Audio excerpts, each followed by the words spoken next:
everyone, you are watching Chemistry Point of View by Shikha Abrol. Welcome back to my YouTube channel. Last के lecture में हम लोगों ने अपना lecture over किया था with standard enthalpies, type of enthalpies. वहाँ पे हमने बात की थी न्यूट्रलाइजेशन इंथैलेपी की, enthalpy of vaporisation, enthalpy of fusion, enthalpy of sublimation and enthalpy of formation, enthalpy of reaction. Right, तो टाइप ऑफ इंथैलेपीज हमने कवर करा था. Now in this lecture we will cover our next topic, that is Hess's law of constant heat or simply Hess's law. One of the important topic from this chapter, Hess's law.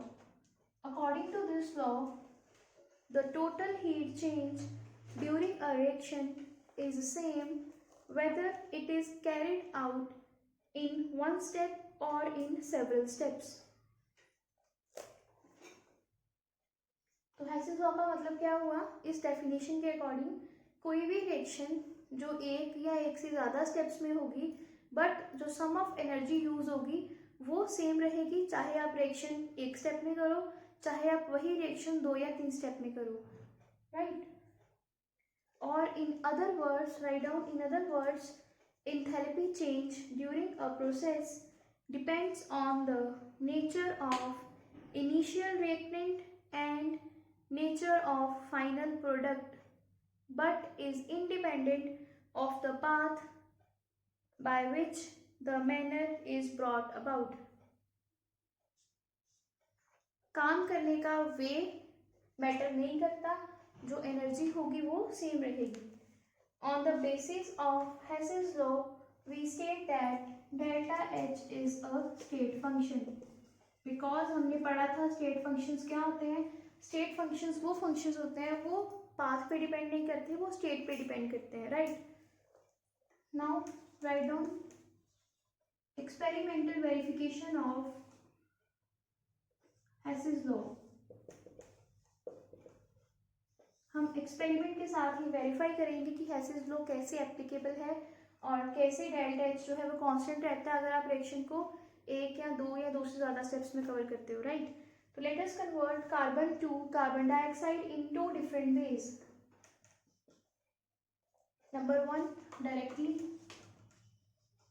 हम लोग 2 तरीकों से carbon dioxide बनाएंगे और फिर देखेंगे कैसे energy variation आती है. राइट, डायरेक्टली जब बनाएंगे, when carbon is heated with oxygen in excess of air, then carbon dioxide is produced and 393.5 kilojoule of heat is evolved. तो जब हमारे पास ये रिएक्शन हो रहा है तो हमारे पास जो डेल्टा एच रहता है वो -393.5 किलोजॉल पर मोल रहता है. दैट मीन्स इतनी हीट रिलीज होती है इस रिएक्शन में.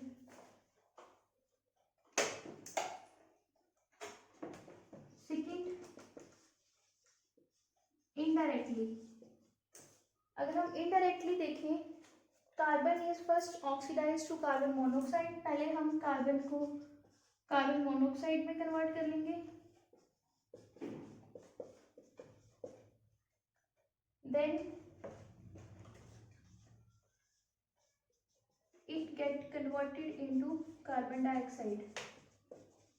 अब यहाँ पे हमारे पास डेल्टा एच नोट की वैल्यूज क्या आएंगी. फर्स्ट वाली रिएक्शन के लिए ये वैल्यू रहती है -110.5 किलोजॉल पर मोल और कार्बन डाइऑक्साइड फॉर्मेशन के टाइम पे ये वैल्यू रहती है -283 किलोजॉल पर mole. On adding these both equations, तो आप जब इन इक्वेशंस को ऐड करोगे तो आप देखोगे ये टर्म दोनों साइड कॉमन आ रही है. मैं आपको एडिशन बता देती हूँ कैसे करते हैं हम इक्वेशंस की. लेफ्ट हैंड साइड पे हम लोग लेफ्ट हैंड साइड ऐड कर देते हैं. राइट, और राइट हैंड साइड पे राइट हैंड साइड एडिशन हो जाएगी. तो आप देख सकते हो कार्बन मोनोऑक्साइड सेम थे, कट हो गए. ये भी हाफ ऑक्सीजन, ये भी हाफ ऑक्सीजन, तो ये क्या आ गई 1 ऑक्सीजन. तो हमारे पास इक्वेशन क्या बन गई, carbon solid plus oxygen it form carbon dioxide gas. तो ये भी इक्वेशन यही थी। तो जब हमने इन दोनों को ऐड किया तो हम इनके डेल्टा एच नोट को भी ऐड करेंगे। तो डेल्टा एच नोट जो टोटल रहेगा वो क्या आ जाएगा, -110.5 प्लस -283। तो आप देख सकते हो माइनस माइनस माइनस आ गया यहाँ पे, बिकॉज प्लस माइनस माइनस होता है। तो -110.5 -283। तो आपके पास क्या आंसर आएगा सॉल्व करके, -393.5 किलो जॉल पर मोल। और सेम ये वैल्यू थी जब हमने ये रिएक्शन डायरेक्ट की थी। Therefore, from these two direct and indirect methods, it is verified that heat evolved in both the process is same. Therefore, Hess's law is verified here.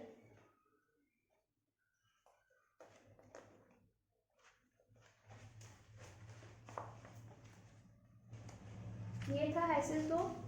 अब हम इसकी एप्लीकेशंस की बात करेंगे। एप्लीकेशंस ऑफ Hess's law, कहाँ कहाँ इसका use होता है। Applications of Hess's law,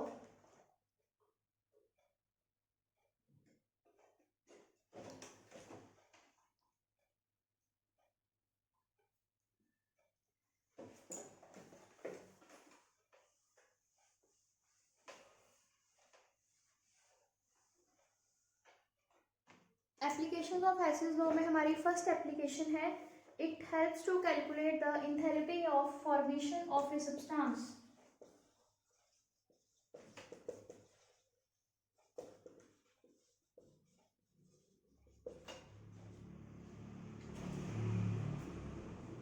There are many substances like carbon monoxide CH4 whose enthalpy of formation cannot be determined experimentally but can be calculated with the help of Hess's law। जिनकी हम enthalpies experimentally calculate नहीं कर सकते थे उनकी enthalpies हम theoretically solve कर सकते हैं, और Hess's law हमें थ्योरेटिकली वैल्यूज फाइंड करने में, डिटरमाइन करने में हेल्प करता है। ये थी हमारी first application. Now the second application is it helps us to calculate the enthalpy of transition।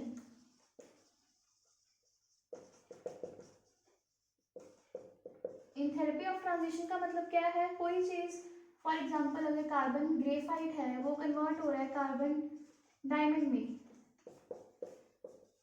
तो उस टाइम पे जो चेंज ऑफ enthalpy आता है वो फाइंड करने के लिए हमें Hess's law हेल्प करता है।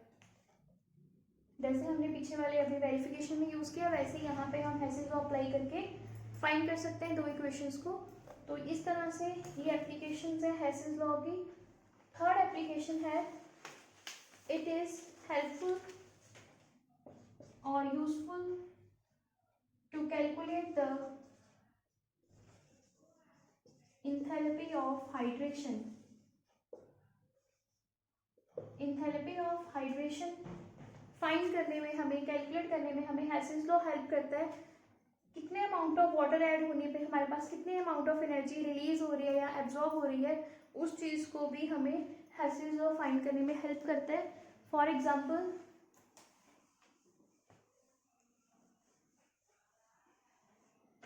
अगर हमारे पास कॉपर सल्फेट है, it is solid,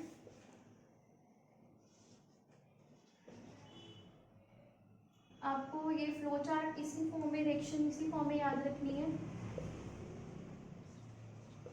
this is a good example of Hess's law।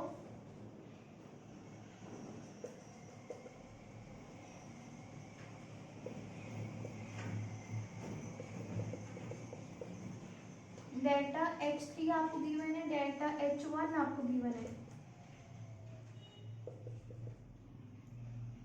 तो ये कॉपर सॉलिड था, ये कॉपर एक्वस बन गया और ये कॉपर हाइड्रेट बन गया, कॉपर सल्फेट हाइड्रेट, राइट।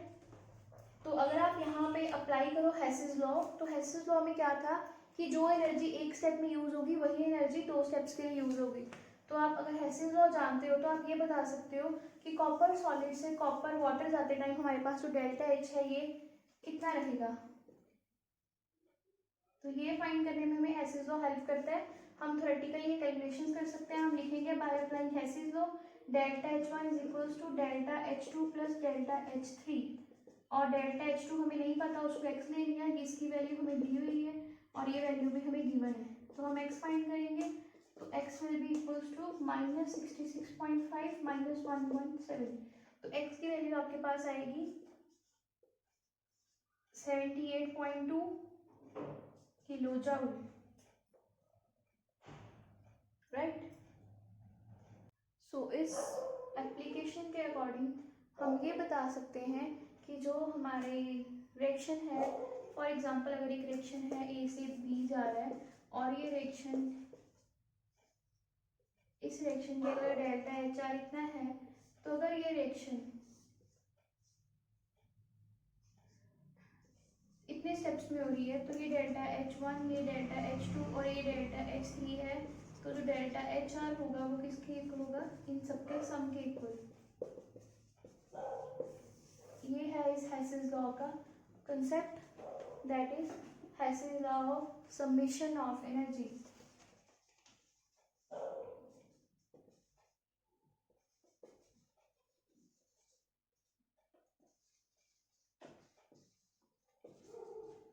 अब हमारा इसके बाद नेक्स्ट टॉपिक है इसका numerical.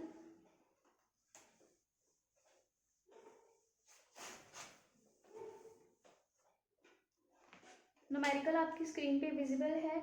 Enthalpy of combustion of CH4 graphite and dihydrogen at 298 Kelvin are -890.3, -393.5 and -285.8 kilojoule per mole respectively.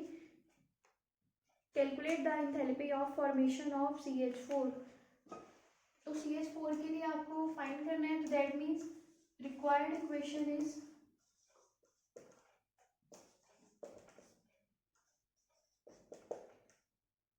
क्योंकि आपको फॉर्मेशन ऑफ मीथेन निकालनी है, तो ये है रिक्वायर्ड इक्वेशन। यहाँ पे आपके पास मीथेन फॉर्म हो रही है और आपको इसका डेल्टा H फाइंड करना है। अब हम देखेंगे हमें गिवन क्या क्या है। हमें गिवन था enthalpy of combustion of CH4, तो CH4 की कंबशन होगी मतलब एडिशन ऑफ ऑक्सीजन, तो हमारे पास फॉर्मेशन होगी कार्बन डाइऑक्साइड प्लस H2O, और इक्वेशन देख लेना बैलेंस है, और इसका जो डेल्टा H दिया हुआ है -890.3।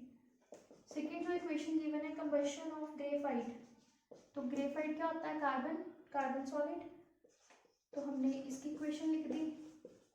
यहाँ पे हमारे पास क्या बनेगी, कार्बन डाइऑक्साइड, डेल्टा H इसका आएगा -393.5, और थर्ड जो इक्वेशन हमें गिवन है dihydrogen H2 gas plus oxygen, और फॉर्मेशन होगी वाटर की, और इसके लिए जो डेल्टा H दिया हुआ है हमें -285.8।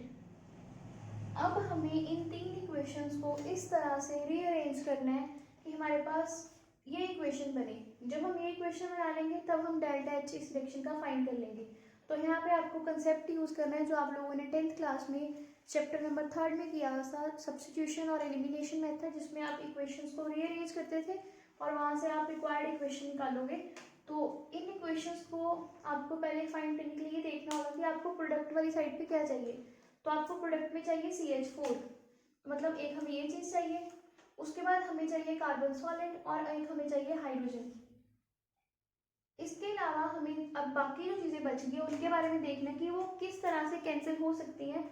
अगर हम उन्हें कैंसिल करना चाहें हम उनको, तो हमें क्या करना होगा कैंसिल करने के लिए। सबसे पहले तो आप देखो वाटर यहाँ पे एक है और यहाँ पे दो है, तो इसको कैंसिल करने के लिए हमें इस इक्वेशन में वाटर मॉलिक्यूल्स 2 चाहिए।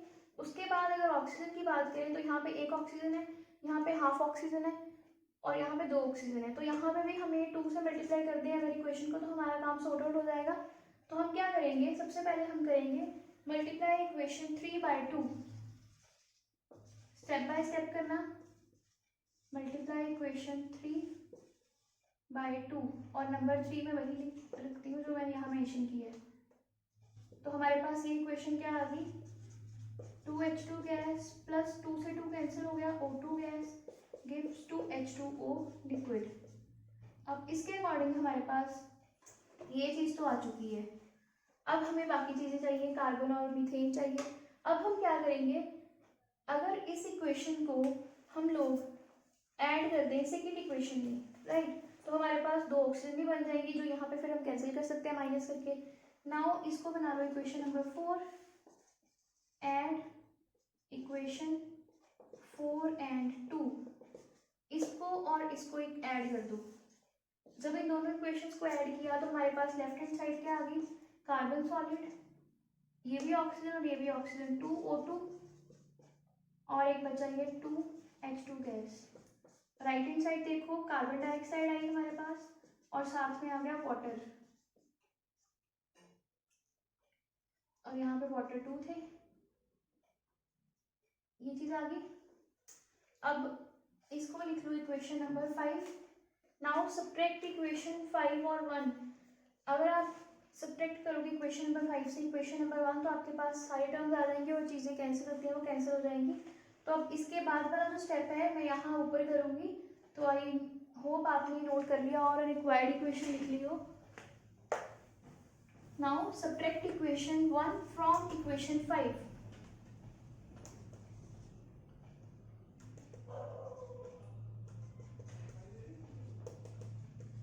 तो जब आपने 5 इक्वेशन से 1 को सब्ट्रैक्ट किया तो पहले तो आप 5 इक्वेशन लिखोगे, रेक्टेंट लिखने के बाद माइनस करेंगे फर्स्ट इक्वेशन, ये थी first equation, minus CH4 minus 2O2 left hand side होगी। अब राइट हैंड साइड ये वाली आ गई, मैं यहाँ नीचे लिख रही हूँ, minus carbon dioxide minus 2H2O। तो अब आप देख सकते हो कौन कौन सी टर्म्स कैंसिल हो रही है हमारे पास यहाँ पे, उनको आप कैंसिल कर दो। यहाँ पे हमारे पास 2 वाटर मॉलिक्यूल्स हैं, प्लस माइनस कैंसिल हो गया, कार्बन डाइऑक्साइड से कार्बन डाइऑक्साइड कैंसिल होगी, ऑक्सीजन से ऑक्सीजन कैंसिल होगी। तो आप देखो आपके पास क्या क्या बच गया, एक आपके पास ये टर्म बची, एक आपके पास ये टर्म बची और एक आपके पास ये टर्म बची। लेफ्ट हैंड साइड पे ये टर्म माइनस है, राइट हैंड साइड पे जाएगी तो ये टर्म होगी प्लस में, तो कार्बन सॉलिड और साथ में आ गया 2H2 गैस। तो यही रिक्वायर्ड इक्वेशन थी जो आपको चाहिए थी। अब आपने जो भी काम किया है यहाँ इक्वेशंस में, वो काम सेम आपने उनकी डेल्टा एच की वैल्यूज को सॉल्व करने में करना है, आपका ये क्वेश्चन सॉल्व हो जाएगा। सबसे पहले आपने किया था थर्ड इक्वेशन से 2 से मल्टीप्लाई, तो ये थर्ड इक्वेशन का डेल्टा एच था। यहाँ पे हमारे पास क्या आ जाएगा, -2 मल्टीप्लाई बाय 285.8, ये आ गया। इसके बाद आपने इसको प्लस किया था इस इक्वेशन में, तो हमारे पास यहाँ पे आएगा -2 मल्टीप्लाई बाय 285.5 प्लस फिर यहाँ पे आएगा -393.5। इन दोनों को मल्टीप्लाई करके प्लस करने के बाद जो सम आया उसमें से हमने फर्स्ट को माइनस किया, राइट। अब जिस चीज़ को मैं यहाँ लिख रही हूँ, आई होप आपको ये चीज़ें समझ में आ रही हैं। बिल्कुल वैसे ही है मैथमेटिक्स जैसे आपने क्लास 10th में किया था, प्लस माइनस 393.5 और माइनस होगी फर्स्ट वाली, तो फर्स्ट वाली पहले ही माइनस थी तो मैं माइनस माइनस प्लस कर दूंगी अगले स्टेप में। तो आपके पास रिजल्ट क्या आया फाइनल में, माइनस, इसको जब आप 2 से मल्टीप्लाई करोगे 285.5 को, तो आप लोगों का आंसर आएगा यहाँ पे माइनस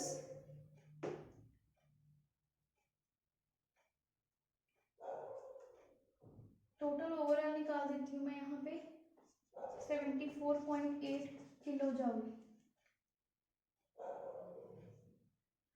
सो बाय दिस आप लोग ये न्यूमेरिकल सॉल्व करना, इसको मल्टीप्लाई करोगे तो आपका नियर अबाउट सम आएगा 285.8, राइट। तो आपके पास आ गया 571 और फिर इसमें माइनस ये किया तो माइनस माइनस हो गया प्लस,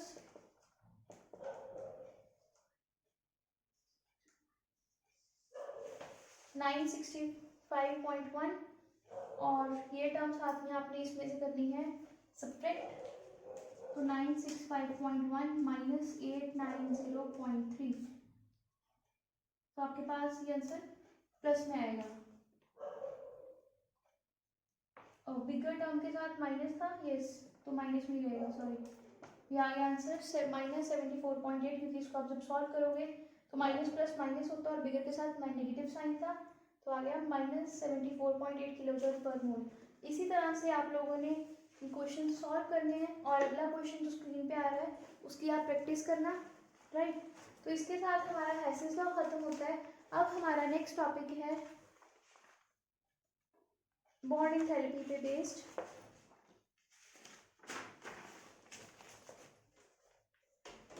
ये चीज़ आपने चैप्टर नंबर 4 में भी करी थी। बॉन्ड एंथैल्पी क्या होती है? अमाउंट ऑफ एनर्जी जो रिक्वायर्ड होती है बॉन्ड फॉर्मेशन के लिए या बॉन्ड ब्रेकेज के लिए।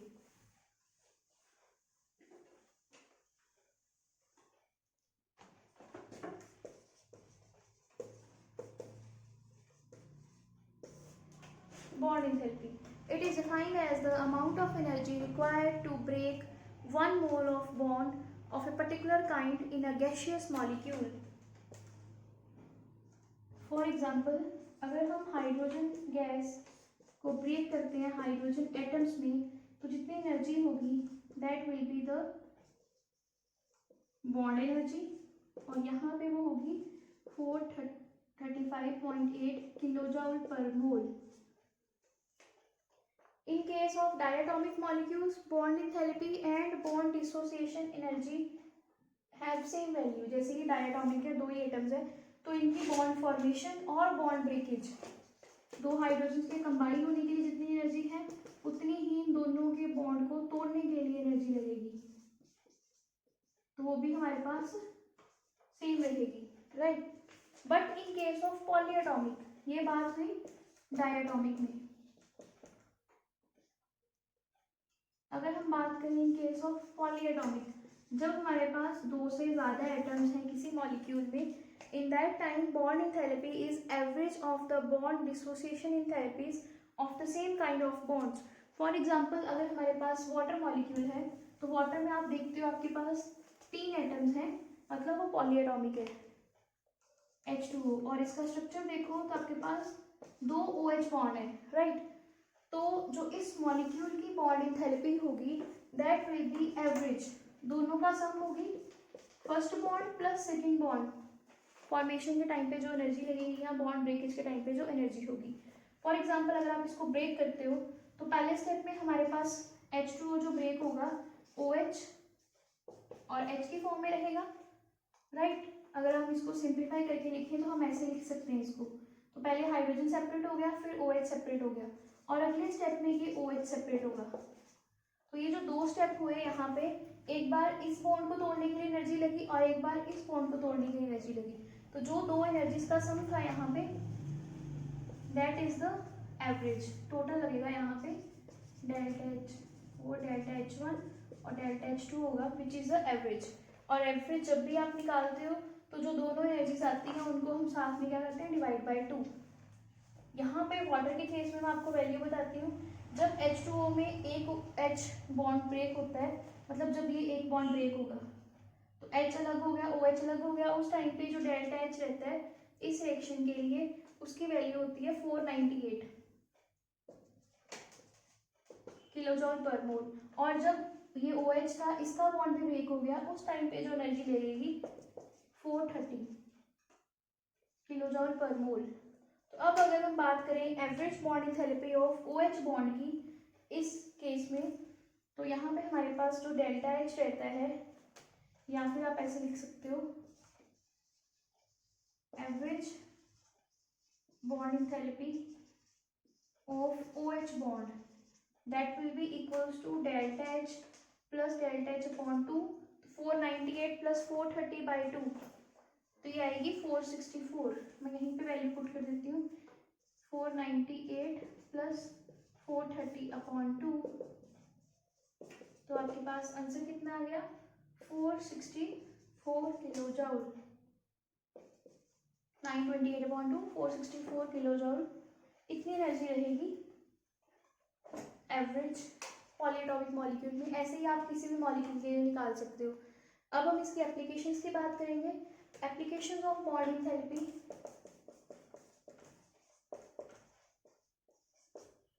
इसकी एप्लीकेशंस कहाँ कहाँ पे हैं?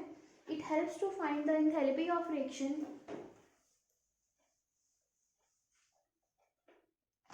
Bye using the relation delta R H not equals to, अगर हमें बॉन्ड एनर्जी दी हुई है, यहाँ पे हम लिखेंगे reactants minus summation of bond energy of product. और ये चीज़ें कैसे फाइंड करते हैं हम? ये आपको डायरेक्ट पेपर में गिवन होती है, अगर ये नहीं दी हुई फिर आप लोग ये चीज़ भी यूज़ कर सकते हो बॉन्ड एंथैल्पी निकालने के लिए। Summation of delta H not of product minus summation of formation of H not of reactants. तो ये चीज़ आप यूज़ करके फाइंड कर सकते हो बॉन्ड एंथैल्पी एक रिएक्टेंट के लिए और दूसरे रिएक्टेंट के लिए, और फिर ओवरऑल आप लोग यहाँ वैल्यू पुट कर सकते हो। और आप लोग बॉन्ड एंथैल्पी को यूज़ करके या हेसिस लॉ को यूज़ करके भी बॉन्ड एंथैल्पी फाइंड कर सकते हो। अगर मैं बात करूँ नेक्स्ट एप्लीकेशन की, तो ये चीज़ हमें हेल्प करती है कहीं ना कहीं रिएक्शन की एंथैल्पी फाइंड करने में, राइट।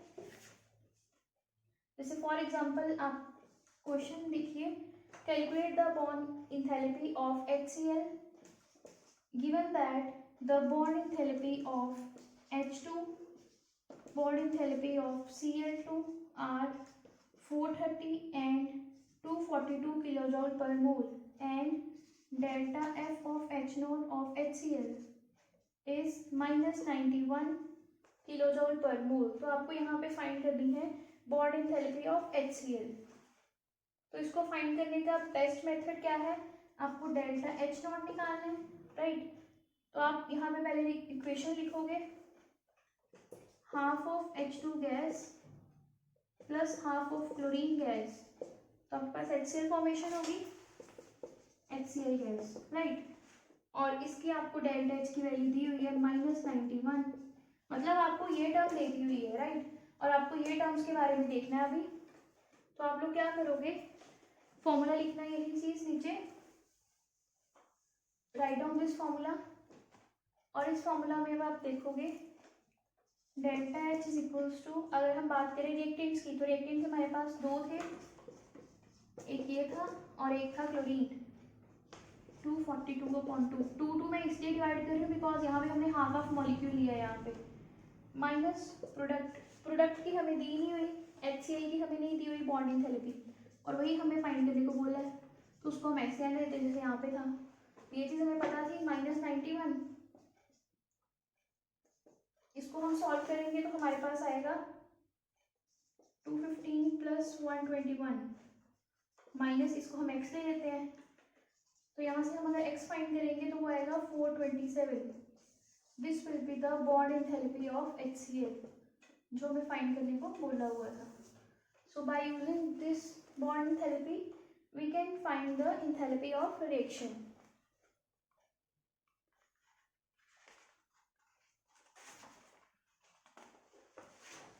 आई होप आपको ये लेक्चर अच्छे से समझ में आ गया होगा। हमने इस लेक्चर में हेसिस लॉ कवर किया, उसकी एप्लीकेशंस की हैं, देन बॉन्ड एंथैल्पी एंड उसकी applications, and then numericals. In the next lecture, we will cover the next topic. Till then, revise this lecture. Do share my channel with your friends. And thank you for watching. Keep learning. See you in the next lecture. Till then, bye-bye.